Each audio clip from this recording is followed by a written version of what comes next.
Next meet in New Orleans, 4:25 Eastern Time, coming up this Sunday, Week 11. Carson Wentz has to keep up with an offense that has scored 40 points 5 different times.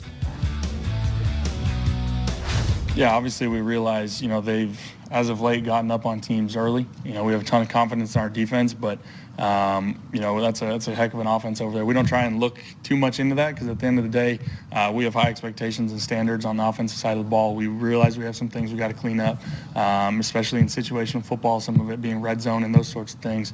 And so we realize, we may have to score, but again, we have a lot of confidence in our defense, and we're excited. This is going to be a fun matchup.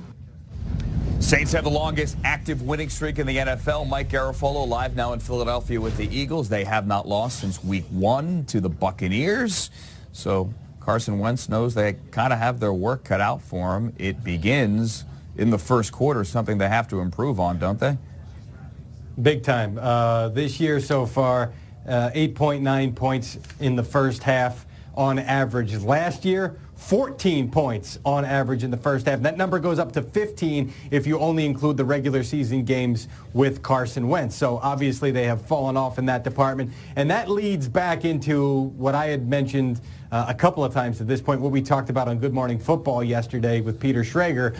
And I were talking about it. It's the fact that they're missing John DeFilippo, now the offensive coordinator in Minnesota, Frank Reich, now the head coach in Indianapolis. Mike Groh and Press Taylor have done a nice job and apparently are improving in that regard as far as their communication with Doug Peterson. But that's a game planning thing. That's coming in and having the answers right away for what a team is going to do. And they've been struggling in that department so far this season. Need to do it better. You do not want to play from behind against the New Orleans Saints, certainly. No, you do not. And you have to find a way to slow them down, which most teams have not been able to find a way to do that. The Eagles are getting some help.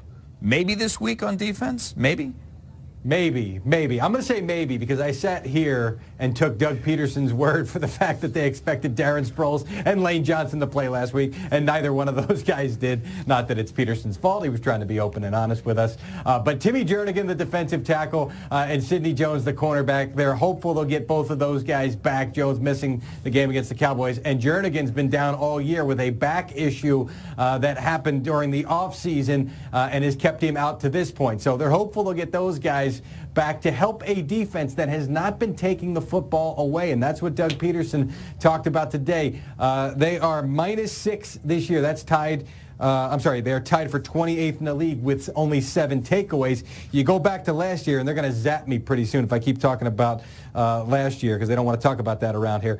Plus 11 with 31 takeaways. The 31 takeaways was 4th in the NFL. So that part of the Eagles game on that side of the ball just has not been there for them this year. Wait a minute.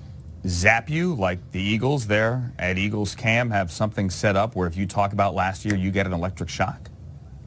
It could be. I mean, they don't want these guys talking about it. Matter of fact, Carson Wentz caught himself today talking about last year. I don't mean to talk about last year. He says, I'm just trying to illustrate a point. You've got to do that. They won the Super Bowl last year, and everybody wants to know why they're not in the driver's seat this year as they were last year. Things have changed here. They're not playing as good football. All right. Gave me a great idea.